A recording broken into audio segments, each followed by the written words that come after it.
नमस्कार दोस्तों, स्वागत है आपका आपके अपने यूट्यूब चैनल मन अप स्टोरीज में। दोस्तों, ये नई कहानी चल रही है जिसका नाम है गौरी शंकर बने एक दूजे के लिए। दोस्तों, कहानी का एक पार्ट अपलोड हो चुका है, ये दूसरा पार्ट है। और दूसरा पार्ट पढ़ने से पहले पहला पार्ट ज़रूर पढ़िएगा ताकि कहानी आपको अच्छे से समझ में आए। उसके लिए आपको डिस्क्रिप्शन में इसकी प्लेलिस्ट का लिंक दिया हुआ मिल जाएगा, वहाँ से आप कहानी के बाकी सारे पार्ट भी पढ़ सकते हैं। जैसे जैसे कहानी आगे बढ़ती जाएगी सारे पार्ट उस प्लेलिस्ट में ऐड कर दिए जाएंगे।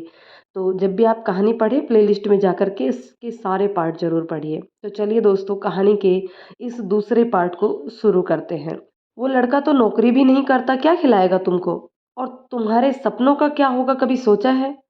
माँ, वो लड़का बुद्धिमान है, कुछ ना कुछ तो कर ही लेगा। अगर आप लोगों ने मेरी शादी किसी अधिकारी से कर दी और वो ठीक ठाक नहीं निकला तो क्या होगा? माँ, इंसान का अच्छा होना जरूरी है, बाकी तो जीवन किसी न किसी तरीके से चलाया ही जा सकता है। चुप करो गौरी, जितना भी समझाओ तुम समझने का नाम ही नहीं ले रही हो। क्या इसी दिन के लिए तुमको पाल पोस कर बड़ा किया है कि एक दिन बड़ी होकर तुम हमारी इज्जत उछालो? बेटा, हम तुम्हारे माता पिता हैं, तुम्हारा भला किसमें है तुमसे बेहतर जानते हैं। आप लोग मेरी दृष्टिकोण से सोचकर देखो ना माँ, प्लीज। मुझे व्यवहार के हिसाब से उससे बेहतर इंसान कोई नहीं मिलेगा माँ। प्लीज आप लोग मान जाइए ना। तेरे पापा तुझे माफ नहीं करेंगे बेटा, अगर तूने ऐसी वैसी कोई भी हरकत की तो। इसलिए चुपचाप उसे भूल जा, इसी में तेरी भलाई है। इधर शंकर ने लोकल कंपनियों में जॉब के लिए अप्लाई करना चालू कर दिया था कि कहीं भी जॉब मिल जाए। एक दिन उसे फ़ोन आया। हेलो, कौन? मिस्टर शंकर बात कर रहे हैं? जी हाँ, बोल रहा हूँ, कहिए। मैं इंजीनियरिंग कॉरपोरेशन से बात कर रहा हूँ। आपको साहब ने कल इंटरव्यू के लिए बुलाया है, 11 बजे आ जाइएगा। ठीक है, धन्यवाद सर, मैं कल आता हूँ। उसने खुश होकर जवाब दिया। दूसरे दिन वह इंजीनियरिंग कॉरपोरेशन के ऑफिस पहुंच गया और काउंटर पर जाकर पूछा कि जी, मेरा नाम शंकर है। अच्छा, अच्छा, आप ही शंकर हैं? मैंने ही कल आपको फ़ोन किया था। बैठिए, साहब अभी आने ही वाले हैं। शंकर वहीं पर बैठ गया। वो उनके चैम्बर पर नाम लिखा हुआ देख रहा था, आलोक सिंह। शंकर भी उसके जैसे जीवन में कुछ करने का सपना देखता था। तभी बाहर एक गाड़ी आकर रुकी और एक रौबदार व्यक्ति उन उसमें से उतरा जिसने वाइट ऑफ कलर के सूट पहना हुआ था। और वह सीधे अपने चैम्बर में गया और चैम्बर में जाकर बेल बजाई। बेल की आवाज़ सुनते ही एक पियोन दौड़ता हुआ उनके चैम्बर में गया और फिर कुछ सेकंड के बाद बाहर आया और बाहर आकर बोला, शंकर जी, बॉस आपको बुला रहे हैं, अंदर जाइए। ठीक है, शंकर ने कहा और उठकर चल दिया। मे आई कम इन सर? यस, कम इन, आइए, बैठ जाइए। क्या नाम है आपका? जी, शंकर। शंकर जी, आप पढ़ाई में तो जोरदार हैं, किसी अच्छी नौकरी के लिए तैयारी क्यों नहीं करते? करूँगा सर, पर अभी तो अपनी पारिवारिक स्थिति को ठीक करने के लिए यह नौकरी आवश्यक है। अच्छा, तो फिर ठीक है, आपको सुपरवाइजर की पोस्ट दी जा रही है और आपको 10,000 रुपये तनख्वाह भी दी जाती है। समय आपका रहेगा 10 बजे से शाम के 5 बजे तक। जी सर, बिल्कुल। आपका बहुत बहुत धन्यवाद सर जॉब देने के लिए। शंकर बाहर निकल गया। आज उसे फिर कॉलेज के गार्डन में गौरी से मिलने जाना था। हेलो गौरी, क्या हाल चाल है? ठीक नहीं है शंकर। क्यों, क्या हुआ? वो शंकर, मैंने माँ से फिर से बात की थी। तो क्या कहा माँ ने? वो बिल्कुल तैयार नहीं है हमारी शादी करने के लिए। बताओ, अब मैं क्या करूं? कोई बात नहीं, पहले तुम मुंह मीठा करो।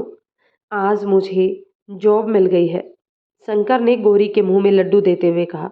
अरे वाह, ये तो बहुत खुशी की बात है। कहाँ जॉब मिली और कितनी सैलरी है? तुम यार गरीब आदमी की तनख्वाह पूछती हो, ये गलत बात है। शंकर हंसकर बोला। अच्छा, तनख्वाह मत बताओ, कहाँ मिली नौकरी ये तो बताओ।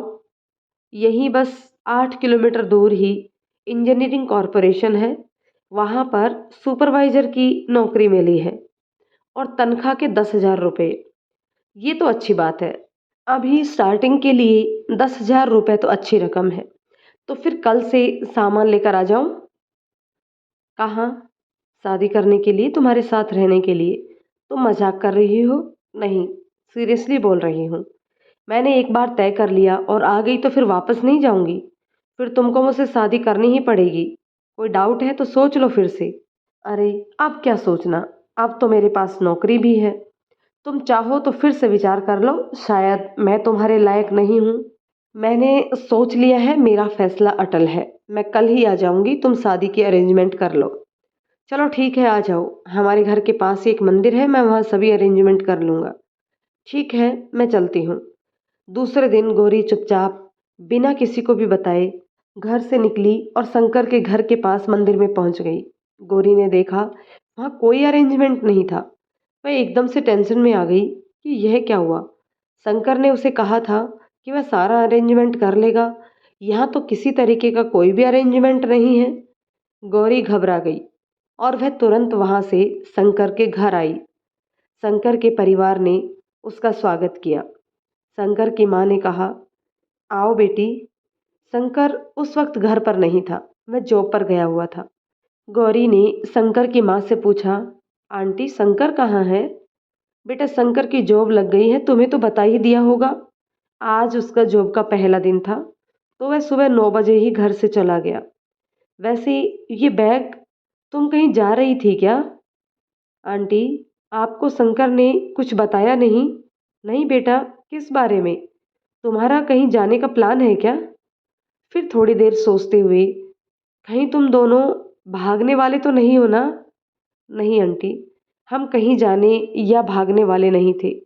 इतना कहकर गौरी कुछ सोचने लगी कि शंकर तो कल कह रहा था कि कल हम शादी करने वाले हैं, तो आज वो जॉब पर क्यों चला गया? कहीं उसका मन तो नहीं बदल गया? फिर अपने विचारों को झटका देते हुए, नहीं नहीं, ऐसा नहीं हो सकता है ऑफिस में कोई काम हो। अरे, शंकर का तो ऑफिस का आज पहला दिन है। आज तो उसे ऑफिस जाना जरूरी था। पहले ही दिन छुट्टी थोड़े ही मिल सकती है। बेटा, क्या सोच रही हो? चलो छोड़ो। पहले तो पानी लो और पानी पियो और फिर बताओ क्या लोगी, ठंडा या गर्म? नहीं आंटी, उसकी कोई ज़रूरत नहीं है। अरे बेटा, ज़रूरत कैसे नहीं है? मेरे घर तुम पहली बार आई हो, बिना खाए पिए मैं तुम्हें यहाँ से जाने कैसे दे सकती हूँ? बेटा, वैसे तो मैं इस समय तक मंडी चली जाया करती हूँ, परंतु परंतु आज से शंकर ऑफिस जाने लगा है तो पहले उसका खाना बनाकर उसे दिया, तो थोड़ा सा लेट हो गया। अच्छा हुआ, वरना मैं तुम्हें घर पर मिलती ही नहीं। अच्छा बताओ, क्या लाऊं? तुमने बताया नहीं। आंटी, बस एक कप चाय बना दीजिए। अरे बेटा, जब से तुम खड़ी हो, चलो पहले बैठ जाओ। शंकर की माँ ने उसे प्लास्टिक की चेयर देते हुए कहा। फिर चाय बनाने के लिए रसोई घर में चली गई। गौरी को चाय पकड़ा कर शंकर की माँ भी दूसरी चेयर डालकर बैठ गई और गौरी से बातें करने लगी। बेटा, घर में आपके मम्मी पापा कैसे हैं? हाँ आंटी, घर में सब ठीक है। आंटी, आपको मंडी जाना होगा, मेरी वजह से आप लेट हो रही हैं। मुझे शंकर से बात करनी थी। शंकर तो शाम को 5 बजे के बाद ही आ पाएगा। जब शंकर आए तो उसे बोल देना कि वह मुझे मंदिर में मिले। शंकर की माँ मंदिर का नाम सुनकर कुछ डर सी गई। उन्होंने गौरी से कहा, बेटा बुरा ना माने तो एक बात पूछूं? क्या तुम मुझे सच सच बताओगी कि तुम लोग क्या करने वाले हो? तुम ये कपड़ों का बैग लेकर आई हो और शंकर को मंदिर में मिलने की बात कर रही हो। कहीं तुम मंदिर में शादी करने वाले तो नहीं हो? देखो बेटा, एक बात याद रखना, जीवन में कुछ भी करना पर अपने माँ बाप का दिल मत दुखाना। उनकी मर्जी के खिलाफ शादी मत करना। तुम्हारे माँ बाप यहाँ सही है कि तुम एक उच्च घराने की लड़की हो और हम सब्जी बेचकर अपना पालन पोषण करते हैं। पता नहीं मेरा शंकर तुम्हें खुश भी रख पाएगा कि नहीं। आंटी, आप ऐसी बातें ना करें। मैं शंकर के अलावा किसी और के साथ खुश नहीं रह सकती, इसलिए मैं शादी तो शंकर के साथ ही करूँगी। और रही बात मेरे मम्मी पापा की, तो मैंने अपने मम्मी पापा को मनाने की बहुत कोशिश की है, परंतु उन्होंने मेरी बात को सुना ही नहीं। तो फिर मैं क्या करूं? आंटी, मेरी आपसे हाथ जोड़कर रिक्वेस्ट है कि मेरे माँ बाप तो शादी में शामिल नहीं हुए, पर प्लीज़ आप लोग शादी में शामिल होकर हमें आशीर्वाद ज़रूर दें। और मुझे उम्मीद है कि आप मेरी बात को समझेंगे और मुझे निराश नहीं करेंगी। शंकर की माँ सोच में पड़ गई कि अब मैं क्या करूं? इस लड़की ने तो मुझे बहुत बड़े धर्म संकट में डाल दिया है। एक तरफ मेरे बेटे की खुशी है और दूसरी तरफ उसके माँ बाप। मुझे तो कुछ भी समझ में नहीं आ रहा कि मुझे क्या करना चाहिए। शंकर की माँ कुछ सोचते हुए बोली, बेटी, इस बारे में बाद में बात करते हैं, अभी तुम मंदिर में नहीं, यहीं आराम करो। शंकर आएगा तब हम बात करते हैं। नहीं आंटी, मैं मंदिर में बैठ जाऊंगी, क्योंकि आपको सब्जी बेचने भी जाना है। अरे बेटा, कैसी बातें कर रही हो? एक दिन मंडी नहीं जाऊंगी तो क्या होगा? तुम आराम करो, मैं यही हूँ। बस एक बार शंकर के पापा को बोलकर आ जाती हूँ कि आज दुकान वही संभाल लेंगे। मेरा बड़ा बेटा है ना, वो ठेला लगा लेगा और शंकर के पापा सब्जी की दुकान पर बैठ जाएंगे। शंकर की मम्मी के जिद करने पर गौरी वहीं रुक जाती है और शाम तक शंकर के आने का इंतजार करती है। शाम को 5:30 बजे शंकर घर आता है और अपने घर गौरी को देखकर एकदम से चौंक जाता है। और फिर उसे याद आता है कि कहीं गौरी ने कल वाली बात को सच तो नहीं समझ लिया, जबकि मैं तो उसे मजाक समझ रहा था। वह जल्दी से हाथ मुंह धोकर फ्रेश होकर के अंदर आता है और गौरी से कहता है, गौरी, तुम यहाँ? तुम ठीक तो हो? घर में सब ठीक तो है? शंकर, तुमने तो कहा था कि हम कल मंदिर में शादी करने वाले हैं, तो तुम सारे अरेंजमेंट कर लोगे। वो तो मैं मजाक कर रहा था, क्या तुम सीरियस थी? हाँ शंकर, मैं आ गई हूँ अपने घर से अपना सामान लेकर। और एक बात मैं तुम्हें बता दूँ कि मैं अब वापस नहीं जाऊंगी। या तो तुम मुझसे शादी करो, और अगर तुम मुझसे शादी नहीं कर सकते हो तो मैं अपनी जान दे दूंगी। क्या करना है तुम्हारे बगैर जीकर? वैसे भी अब अगर मैं घर वापस गई तो मुझे पता है मेरे माँ बाप तो मानने वाले हैं नहीं, और साथ में मुझे वो घर से बाहर भी निकलने नहीं देंगे। मैं तुमसे कभी दोबारा मिल भी नहीं पाऊंगी। तब मेरा क्या होगा, मुझे कुछ नहीं पता। इसलिए यह मेरा अंतिम फैसला है कि या तो तुम मुझसे शादी कर लो या मैं अपने प्राण त्याग दूं। शंकर ने गौरी के मुंह पर हाथ रखते हुए कहा, गौरी, तुम क्या कह रही हो? हाँ शंकर, मैं सही कह रही हूँ। शंकर अपनी माँ की तरफ देखता है। शंकर की माँ, गौरी बेटा, एक बार ठंडे दिमाग से सोच लो। ये जीवन भर का रिश्ता है। माँ बाप से ऐसे रिश्ते नहीं तोड़ा जाता बेटी। आंटी, आप मेरे माँ बाप को नहीं जानती। वो मुझे मार देंगे पर मेरी शादी शंकर से नहीं होने देंगे। देखो गौरी, मैं तुमसे शादी करने के लिए तैयार हूँ और मेरा परिवार भी तुम्हें स्वीकार करने के लिए तैयार है। क्यों माँ? वो तो ठीक है बेटा, पर फिर भी।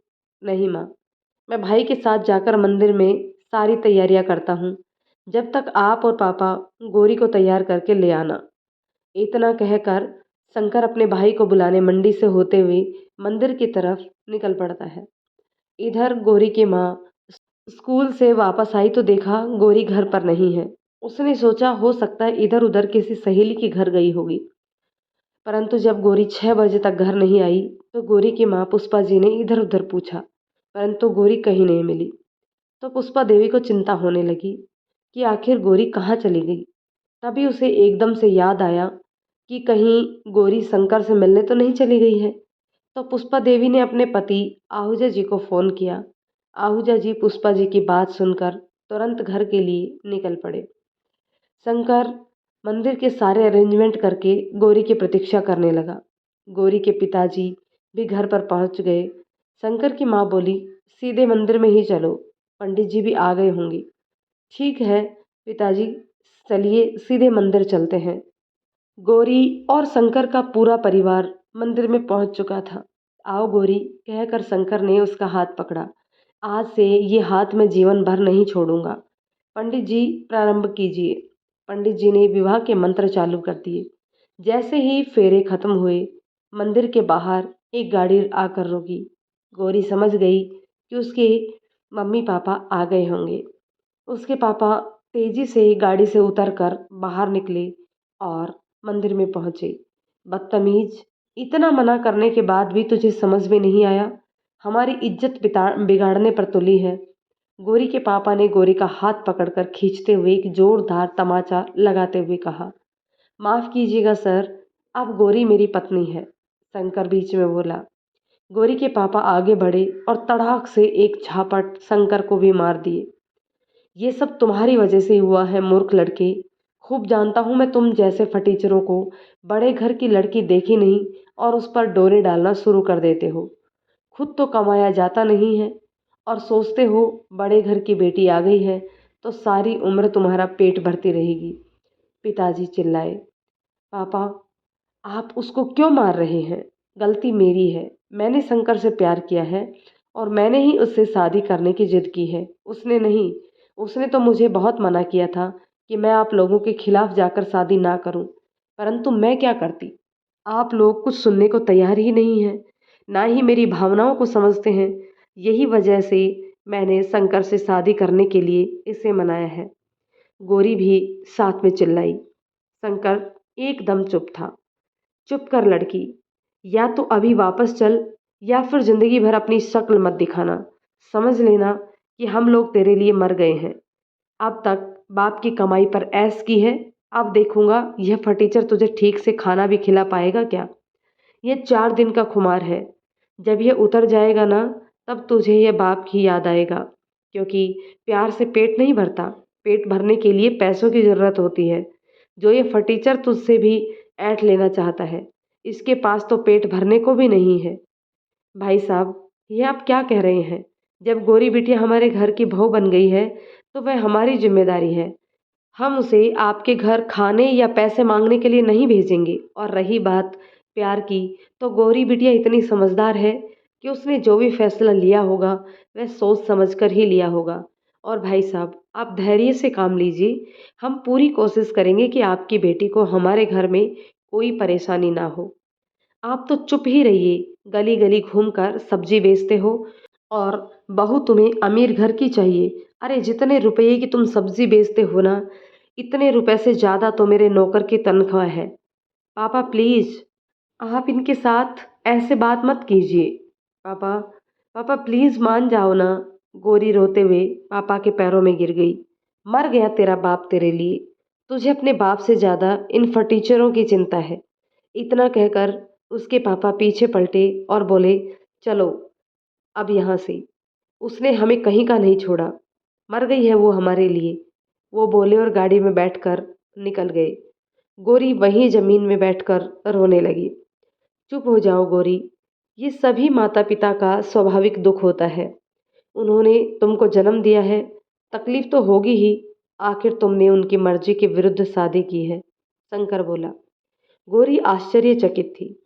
तुम्हें बुरा नहीं लगा शंकर? उन्होंने तुम्हें मारा, एक्चुअली में मारा तो क्या हुआ गोरी? आखिर हैं तो वो हमारे माता पिता। उनके मार खाने से क्या दुख? किस मिट्टी के बने हो तुम शंकर? बस उसी मिट्टी का गोरी जिसकी तुम बनी हो।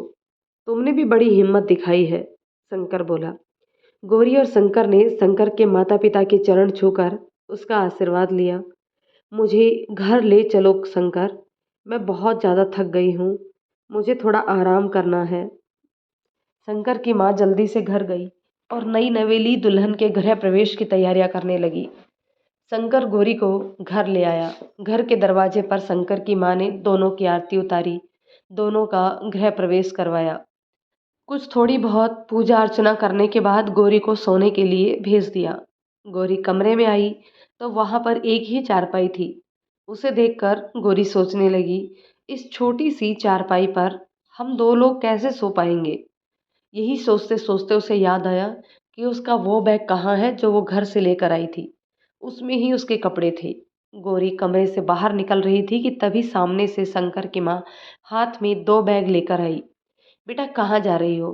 कोई काम था क्या? नहीं माँ, वो मैं, क्या शंकर को बुलाऊं? उससे काम है। अच्छा शंकर को मैं अभी भेजती हूँ। ये लो तुम्हारे बैग जो तुम घर से लेकर आई थी। और दूसरा बैग देते हुए, ये लो, इसमें कुछ साड़ियाँ और कुछ सूट हैं और 2 गाउन भी हैं, रात को पहन लेना। शंकर की माँ ने दोनों बैग साइड में रखते हुए गौरी का हाथ अपने हाथों में लेते हुए कहा, देखो बेटा, कपड़े बहुत महंगे तो नहीं हैं, पर 1 महीना इन्हीं से काम चला लो। उसके बाद शंकर की तनख्वाह मिल जाएगी तो तुम अपने हिसाब से कपड़े खरीद लेना। नहीं माँ, ऐसा कुछ भी नहीं है। आप जो मेरे लिए लाई हो वो भी अच्छा ही है। अच्छा बेटा, अब तुम कपड़े बदल लो, मैं खाना भिजवाती हूँ। गौरी कपड़े बदल कर चारपाई पर लेट गई। तभी शंकर की माँ खाना लेकर आई और बोली, बेटा तुम खाना खा लेना, शंकर कुछ काम निपटाने में लगा है, उसे आने में देर हो जाएगी। गौरी खाना खा के लेट कर शंकर का इंतजार करने लगी, पर थकान होने की वजह से उसे भी नींद आ गई। शंकर काम से फ्री होकर अपनी माँ से बोला, माँ मेरा और गौरी का खाना लगा दो, हम कमरे में ही खा लेंगे। बेटा तुम्हें आने में कहीं ज़्यादा देर ना हो जाए इसलिए मैंने बहू को खाना दे दिया। गौरी बहू ने खाना खा लिया है, तुम भी जल्दी से खाना खा लो, बहू इंतजार कर रही होगी। बेचारी थक गई होगी, उसे नींद भी आ रही होगी। खाना खाकर शंकर कमरे में आया तो देखा गौरी सो चुकी है। शंकर ने भी एक चारपाई चटाई उठाई और जमीन पर बिछाकर उस पर चादर बिछाई और सो गया। दूसरे दिन सुबह अचानक गौरी के कान में आवाज़ सुनाई पड़ी, ओ मैडम उठिए, 8 बज गए हैं। गौरी ने अंगड़ाई लेते हुए बाहें फैलाई और शंकर को अपने ऊपर खींच लिया। अरे रे रे, ये क्या कर रही हो? अरे भाई, दरवाज़ा खुला है, कोई आ जाएगा अंदर तो आ जाने दो, मुझे प्यार करो ना शंकर। जब प्यार करने का वक्त था तब तो सो गई, अब काम पर जाने का वक्त है तो मैडम को प्यार की सूझी है। प्यार के लिए भी कोई वक्त होता है क्या? गौरी ने उसके गले में हाथ डालकर पूछा। हाँ जी, कम से कम 10 से 5 तो नहीं होता। वो वक्त मेरे काम का वक्त होता है और काम पर जाने से पहले भी तैयार होना होता है। तो मैडम 10 बजने में अभी 1 ही घंटा रह गया है, तो कृपया उठिए और मुझे टिफ़िन बना कर दीजिए। पर मुझे तो खाना पकाना नहीं आता, चाय और मैगी के अलावा मुझे कुछ भी मैंने नहीं सीखा है। गौरी ने चिंतित होते हुए कहा और हड़बड़ाकर उठने लगी। अच्छा तो चलो फिर ठीक है, जब तक तुम खाना बनाना नहीं सीखोगी मुझे मैगी बनाकर ही दे देना। तुम माँ से बनवा कर ले जाओ। गौरी बोली, नहीं, माँ के हाथ का खाना तो जिंदगी भर खाया है, अब मुझे पत्नी के हाथ का खाना खाना है। पर पर कुछ नहीं, जब तक तुम मुझे तकलीफ में नहीं देखोगी तब तक कुछ सीखोगी नहीं। उठो और मेरे लिए मैगी बना दो। हाँ, उसकी फीस मैं तुम्हें एडवांस में दे देता हूँ। कहकर शंकर ने गौरी के होठों को चूम लिया।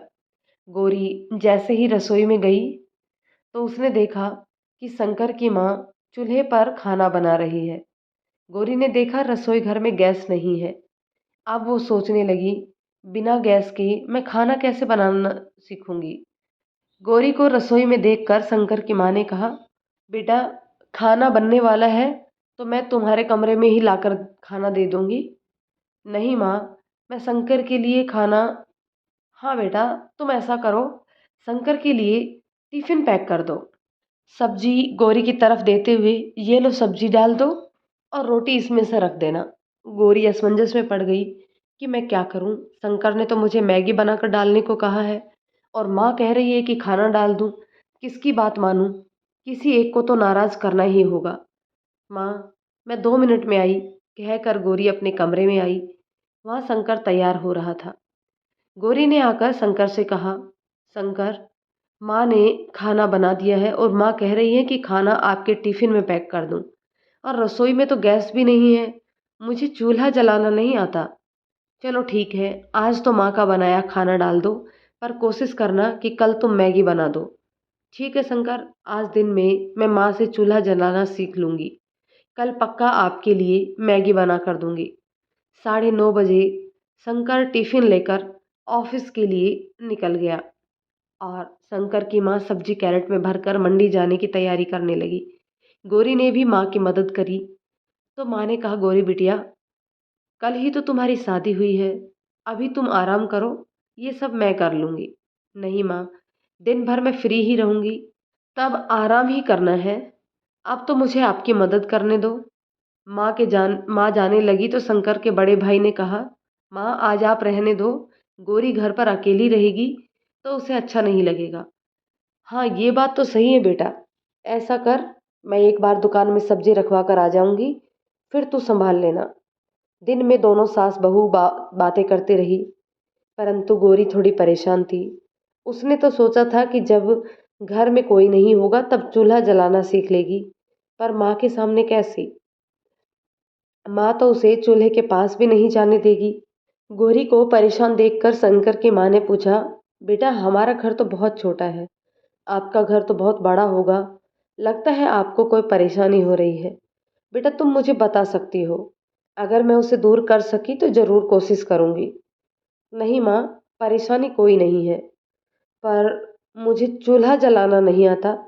अगर आप मुझे सिखा दे तो बहुत अच्छा होगा। अरे बेटा, तुम इतना परेशान क्यों हो रही हो? धीरे धीरे सब सीख जाओगी।